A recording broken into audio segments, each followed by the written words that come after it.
राधे कृष्णा। जय बोलो गंगा मैया की जय। जय बोलो हिमाचल पर्वतराज की जय। जय बोलो भारत माता की जय। जय बोलो आज की आनंद की जय। जय बोलो आज की आशीर्वाद की जय। गंगे शरणम। हर हर गंगे, जय माँ गंगे। பகீரதன், மீண்டும் மீண்டும் அதான் நான் சொல்கிறேன், பகீரத பிரயத்தனம் பண்ணுங்கோ. பகீரத பிரயத்தனம் உங்களுக்கு இருக்கிற பட்சத்தில் எந்த உயரத்தை வேண்டுமானாலும் உங்களால் அடைய முடியும். நான் நேத்தியே சொன்ன மாதிரி தான், பி கிளியர். உங்களுக்கு என்ன வேண்டும் அப்படிங்கிற ஒரு தெளிவு நீங்கள் தான் கொண்டு வரணும். இப்போ பல ஊர்களுக்கு போகிறோம். இப்போ சவுத் இந்தியாவில் இருக்கவாள்லாம் என் கூட யாத்திரைக்கு வருவாள். நார்த் இந்தியா போகணுன்னு அப்படி எல்லோரும் சாப்பிடுவோம். சில பேருக்கு வந்து அந்த சவுத் இண்டியன் ஃபுட்டு தான் ரொம்ப பிடிக்கும். எங்கேயாவது சவுத் இண்டியன் ஃபுட் கிடைக்கிறதுனா ரொம்ப சந்தோஷமாக என்ன மெனு எல்லாம் கேட்டுட்டு சாப்பிடுவார்கள். So they are very clear. அந்த மாதிரி உங்களுக்கு தெளிவாக இருக்கணும். சில பேர் நார்த் இண்டியன் ஃபுட் பிடிச்சி சாப்பிடுவாள், அது ஒன்றும் உண்டு. இன்னொரு வெரைட்டி உண்டு. சில பேருக்கு சவுத் இண்டியன் ரொம்ப பிடிக்கும், நார்த் இண்டியன் ஓகே ஓகே. ஆனால் அவள் என்ன சொல்லுவாள், யாத்திரைக்கே வந்துட்டோம் குருஜி, ஃபுட்டெல்லாம் ஒரு ஆகாரம் எல்லாம் ஒரு வாரம் 10 நாள் முன்ன பின்ன இருந்தால் பரவாயில்ல, எதான ப்ரெட்டு பட்டர் ஜாமு பழம் காஃபி பால் ஏன்னு சாப்பிட்டுக்கலாம் அப்படின்னு சொல்லி, அதாவது 3 பேருமே கிளியராக இருக்கா, ரைட்? சில பேர் north Indian I love it அப்படின்னு சாப்பிட்ருவா. சில பேர் சவுத் இண்டியன் கிடச்சா நல்லாயிருக்கும், ஓகே ரைட், இல்லாட்டி பார்த்துக்கலாம் அப்படின்னு. சில பேர் யாத்திரை முக்கியம், பார்த்துக்கலாம். சில பேருக்கு வந்து எங்கெல்லாம் சவுத் இண்டியன் கிடைக்குமோ அதெல்லாம் நல்லா சாப்பிட்டுக்கலாம். அதை டப்பாலையும் எடுத்து வச்சுட்டுருவோம். உப்புமா அந்த மாதிரி கிடைக்கிறதுனா சரி, மத்தியானம் எங்கே கிடைக்கும்னு தெரியாது, அதை எடுத்து வச்சுப்போம் அப்படின்னு. சில சந்தர்ப்பங்களில் காத்தால 7:30 மணிக்கெல்லாம் கிளம்புவோம். அப்போ சில பேர் என்ன பண்ணுவா, குருஜி எனக்கு இப்போ பசிக்கலை, நான் ஒரு டப்பாவில் போட்டு எடுத்துக்கிறேன், எனக்கு எப்போ பசிக்கிறதோ சாப்பிட்டுக்கிறேன். சரிம்மா, அவ்வளோதான். சில இடங்களில் நாங்கள் வந்து காத்தால 5:30-6 மணிக்கெல்லாம் கிளம்பிடுவோம். இந்த கங்கோத்ரி அங்கெல்லாம் போகிறோம்னு வச்சுக்கோங்களேன். உத்தரகாசிலேருந்து ஒரு 3-3.5 மணி நேரம் ஆகிடும் அங்கே போகிறதுக்கு. என்ன பண்ணுவோம், அதனால் பேக் பண்ணி எடுத்துட்டுருவோம். எல்லாருக்கும் அவ்வளோ கையில் கொடுத்துருவோம். உங்களுக்கு எங்கே தோன்றதோ சாப்பிட்டுக்கோங்க, எப்போ தோன்றதோ சாப்பிட்டுக்கோங்க. எங்கேயும் வண்டி நிறுத்த மாட்டோம், நிறுத்தினா எங்கேயா டீ குடிக்க நிறுத்துவோம் அப்படின்னு சொல்லுவோம். ஸோ அவள் என்ன பண்ணுவோம், அவள் சௌகரியத்துக்கு சாப்பிட்டுப்பார்கள். ஸோ உங்களுக்கு என்ன வேணுன்ற தெளிவு உங்களுக்கு தான் வேணும். அது முதல்ல நீங்கள் கண்டுபிடிங்க, என்னென்ன வேணும், எப்படி வேணும். முதல்ல உங்கள் வாழ்க்கை எப்படி இருக்கணும், எந்த மாதிரி நீங்கள் வாழ ஆசைப்படுகிறீர்கள்ன்ற ஒரு தெளிவு வரட்டும். அந்த தெளிவு முதல்ல கிளாரிட்டி வந்து கொடுத்தோன்னா அப்புறம் மற்றதெல்லாம் தானாக அதற்கான முயற்சிகள் நீங்கள் பண்ணுவேன். உங்களுக்கு தெளிவில்லாத பொழுது, ஆசைப்பட்டு கிடக்கும் பொழுது முயற்சி இருக்காது. ஆசை, எதிர்பார்ப்பு, கற்பனை, கனவு எல்லாம் இருக்கும். முயற்சியோடு இருந்தால்தான் அவைகள் எல்லாமே பலன் தரும். பகீரதன் என்ன ஒரு பிரயத்தனம், என்ன ஒரு தெளிவு, என்ன ஒரு ஸ்ரத்த, ரைட்? அதனால தான் பகீரத பிரயத்தனம் அப்படின்னு சொல்லுவோம். ஓகே, மேலே குழந்தைகள்லாம் சொல்லும்போது பகீரதன் மாதிரி பிரயத்தனம் பண்ணணும் அப்படின்னு சொல்லுங்க. மீண்டும் மீண்டும் முயற்சி செய்து கொண்டே இருங்கள். ஸோ அந்த கங்கா எப்படி பூமியில் வந்தாள் அப்படின்றத இவ்வளவு நாள் நம்ம பார்த்தோம். ஸோ சகர மகாராஜா அவருடைய மூத்த மனைவி கேசினி, இளைய மனைவி சுமதி. கேசினிக்கு பிறந்த பிள்ளைதான் அசமஞ்சன். சுமதிக்கு பிறந்த பிள்ளைகள் 60,000 சகரபுத்திரர்கள். இந்த அசமஞ்சனுடைய நடவடிக்கைகள் உலகத்திற்கு ஒத்து வரலை. அதனால் அவரை நாட்டை விட்டு காட்டுக்கு அப்பா துரத்திட்டார். அவர் காட்டுக்கு போயாச்சு. ஆனால் சில இடங்கள் இப்படி காண கிடைக்கிறது. 60,000 சகரபுத்திரர்களும் இந்த அசமஞ்சன் மாதிரி கொஞ்சம் எல்லாரையும் படுத்தின்னு இருந்தார் அப்படின்னும் காண கிடைக்கிறது. ஸோ அப்போ தான் தேவர்கள்லாம் என்ன இவ்வளோ அநியாயம் பண்ணுறாலும் கவலைப்படாத, கபிலாச்சாரியாருடைய சாபத்தினாலே அவர்களுடைய வாழ்க்கை முடிஞ்சிடும் அப்படின்னு சொல்ல கபிலாச்சாரியாருடைய சாபம். சகர மகாராஜா அஸ்வமேத யஜ்ஞம் பண்ண அந்த குதிரையை இந்திரன் திருடி கொண்டு போக, குதிரையை திருடிண்டு போய் இந்த சகரபுத்திரர்கள் கபிலரை திருடன்னு தீர்மானம் பண்ண, அவர் கேவலமாக பேச கபிலருடைய கோபாக்னியில் இவர்கள்லாம் சாம்பலாக போக, போன பசங்களை ஆளக்காணமே அப்படின்னு சொல்லி சகரர் பேரன் அம்சுமான், அசமஞ்சனுடைய பிள்ளை அம்சுமான் அனுப்ப, அம்சுமான் போய் பார்த்து அவன் கபிலரையே பார்த்து பேசினான் அப்படின்னு சில இடங்கள்ல இருக்கு. கபிலரிடத்துல மன்னிப்பெல்லாம் கேட்டான். அப்போ அவர் சொல்கிறார், முதல்ல குதிரை அழைச்சிட்டு போ, உங்கள் வம்சத்தில் வரக்கூடியவன் ஒருவன் அழகாக தபஸ் பண்ணி கங்கையை பூமியில் கொண்டு வருவான், அவனாலே இவர்கள் சத்கதி அடைவார்கள் சொல்ல, அம்சுமான் போய் சகர மகாராஜா கிட்ட சொல்ல, சகர மகாராஜா யஜ்ஞத்தை முடித்தார். இப்படி 32,000 வருஷம் வாழ்ந்தார். அதன் பிறகு அம்சுமான ராஜாவை நியமித்தார். அந்த அம்சுமானுக்கு தான் பிள்ளை திலீபன்.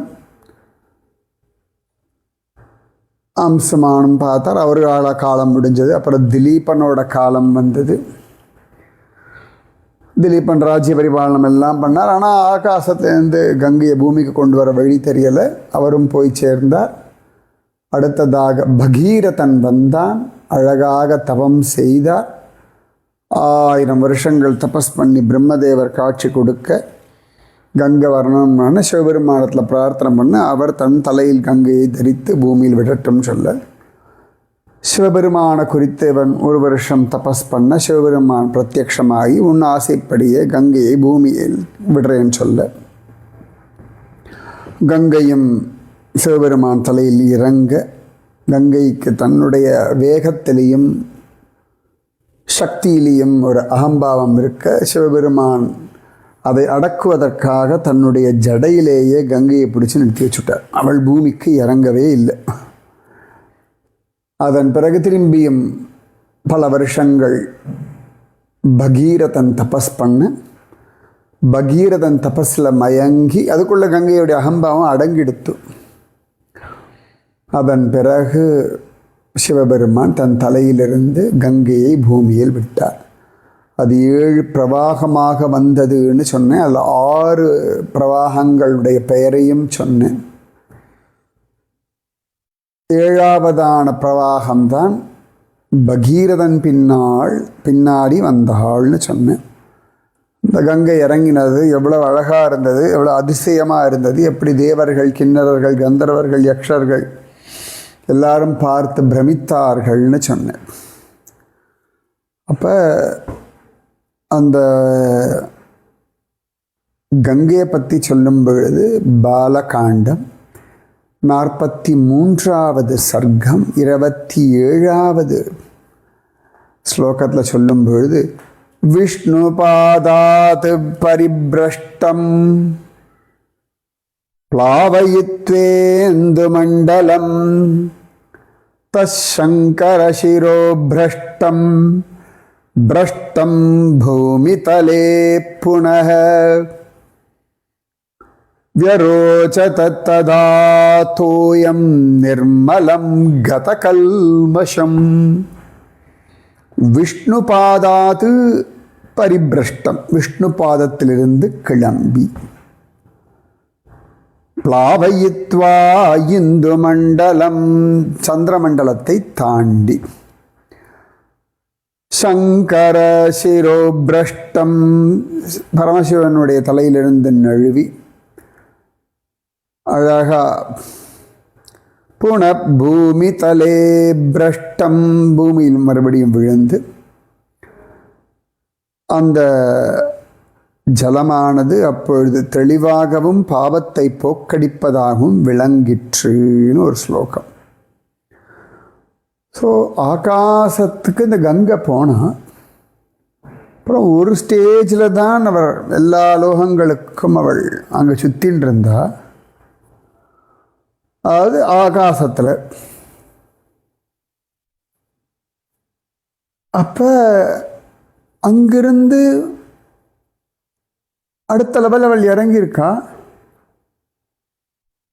அது எப்படி இறங்கினா, விஷ்ணு பாதாத் பரிபிரஷ்டம், விஷ்ணு பாதத்திலிருந்து கிளம்பி அப்படின்னு ஒரு வார்த்தை சொல்றார் விஸ்வாமித்திரர். விஷ்ணு பாதத்திலிருந்து கிளம்பி. ஓகே, ஸோ இது அப்படியே அங்கே இருக்கட்டும். பாலகாண்டம் 43ஆம் சர்க்கம். இப்போ ஆல்மோஸ்ட் கங்கை இறங்கிட்டா. பட் ஆனால் அந்த கங்கை சாதாரணமாக நாம் சொல்லும் பொழுது ஓங்கி உலகளந்த உத்தமன் அப்படின்னு பகவான் வாமனன் திரிவிக்கிரமனாக வந்த பொழுது அப்படி வந்தாள் அப்படின்னு இருக்கு. இப்போ இங்கிருந்து நேரம் நம்ம ஸ்ரீமத் பாகவதம் போயிடுவோம். ஸ்ரீமத் எப்படி விஷ்ணுவுக்கும் கங்கைக்கும் சம்பந்தம் வந்தது அப்படின்னு பார்ப்போமா? ஸோ இது வரைக்கும் கிளியர், ரைட்? இந்த விஷ்ணு பாதம்ன்ற வார்த்தைக்கான அர்த்தத்துக்கான சரித்திரம் நாம் ஸ்ரீமத் பாகவதம் 8வது ஸ்கந்தத்தில் போவோம். அந்த 8வது ஸ்கந்தத்தில் மகாபலி சக்கரவர்த்தியை பற்றி பிரபாவம் எல்லாம் வருது. ஒரு ஸ்திதியில் மகாபலி சக்கரவர்த்தி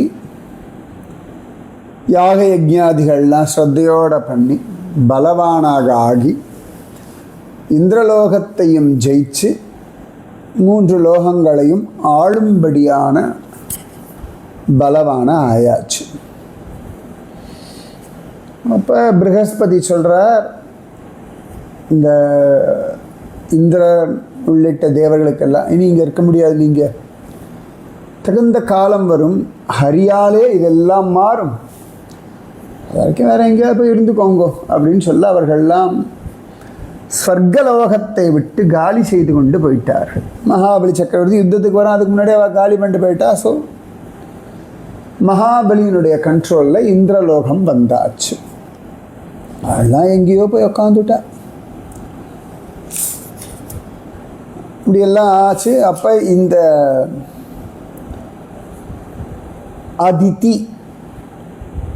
ஆதித்யர்கள் அப்படின்ற வார்த்தை அதித்தியினுடைய குழந்தைகள்னு அர்த்தம். தைத்தியர்கள் அப்படின்னா திதி அவளுடைய பிள்ளைகள்னு அர்த்தம். மகாபலி சக்கரவர்த்தி ஃபஸ்ட் கிளாஸாக 100 அஸ்வமேதேகம் எல்லாம் பண்ணி ஜம்முன்னு இருக்கான்.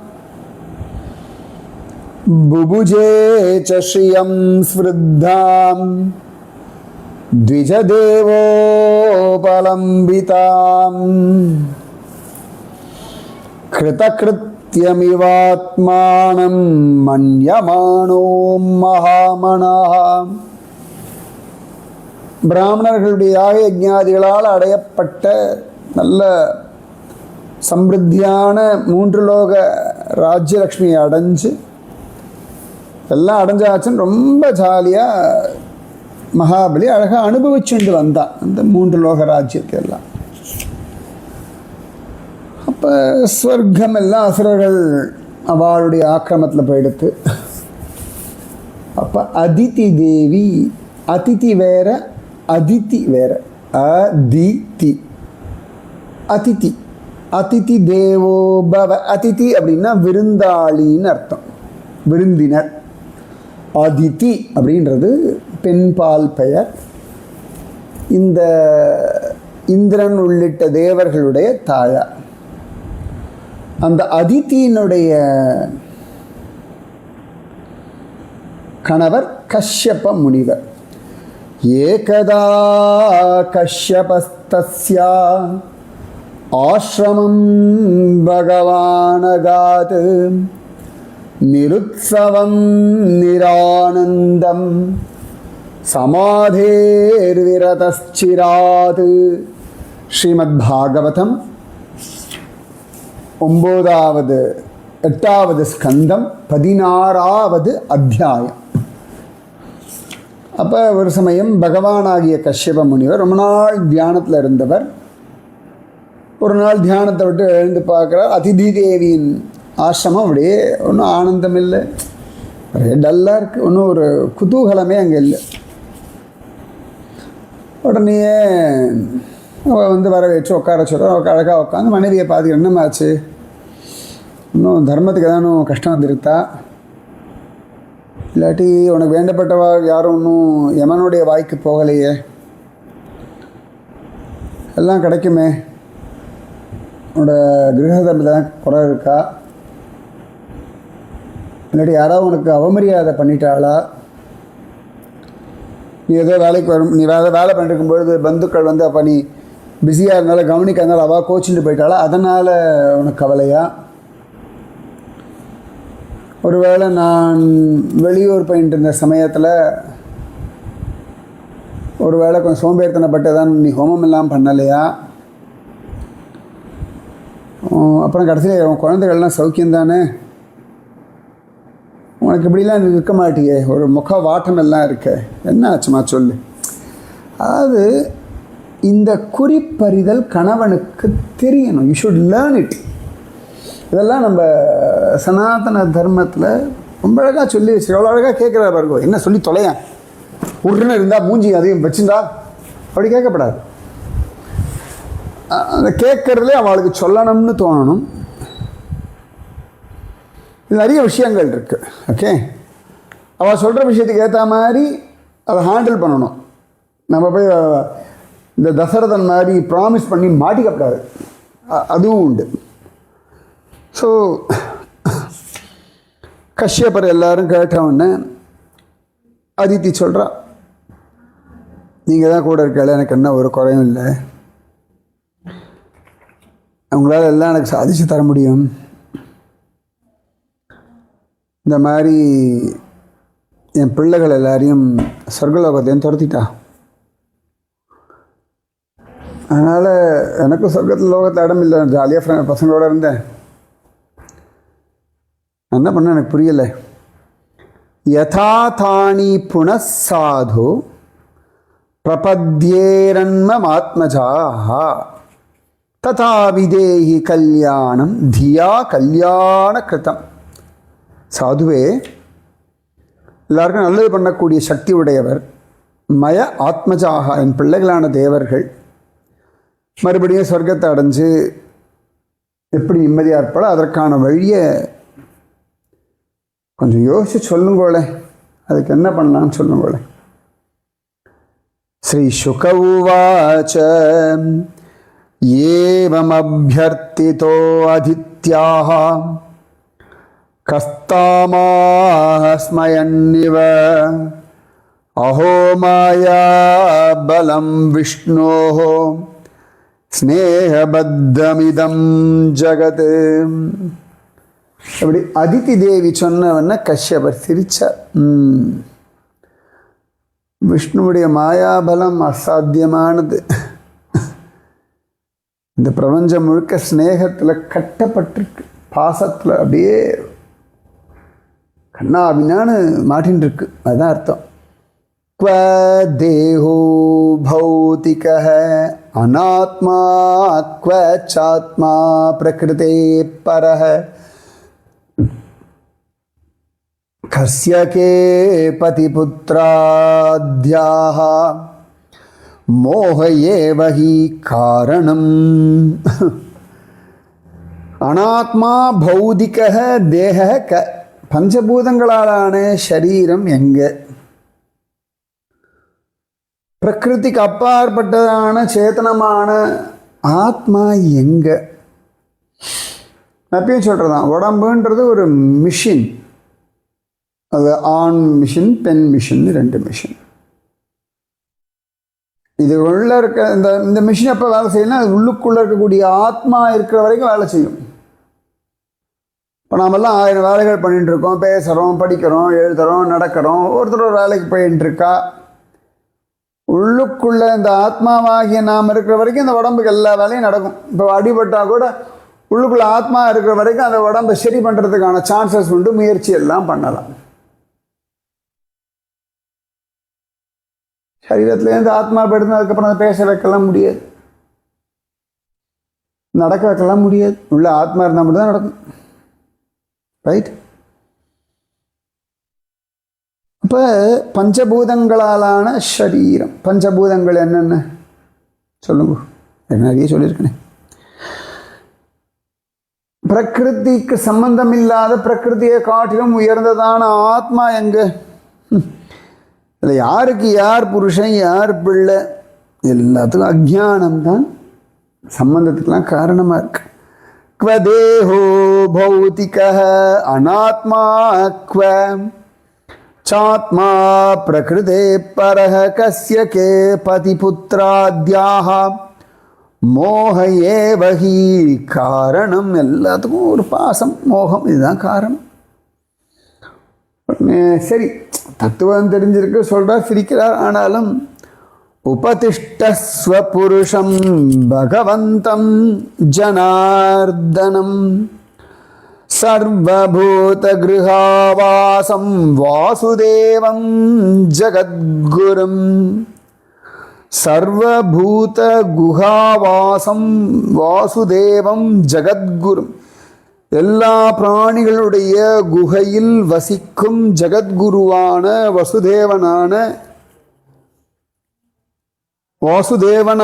ஜனார்தனான புருஷோத்தமனை சேவிப்பாயாக. உபதிஷ்டஸ்வ புருஷம், புருஷோத்தமன், பகவந்தம், பகவான், ஜனார்தனன், சர்வபூத குஹாவாசம், வாசுதேவம் ஜகத்குரும். ஜனார்தனம், ஜனார்தனன் அப்படின்னா என்ன அர்த்தம்? ஜனார்தனன் அப்படின்ற பெயரில் எங்கேயா பெருமாள் கோவில் இருக்கா? உங்களுக்கு தெரியுமா? இப்போ ஜெகநாதன் தெரியும், பத்ரிநாதன் தெரியும், துவாரகாதீசன் தெரியும். அது மாதிரி ஜனார்தன சுவாமின்னு எங்கே இருக்கார்? கொஞ்சம் கண்டுபிடிச்சு சொல்லுங்க.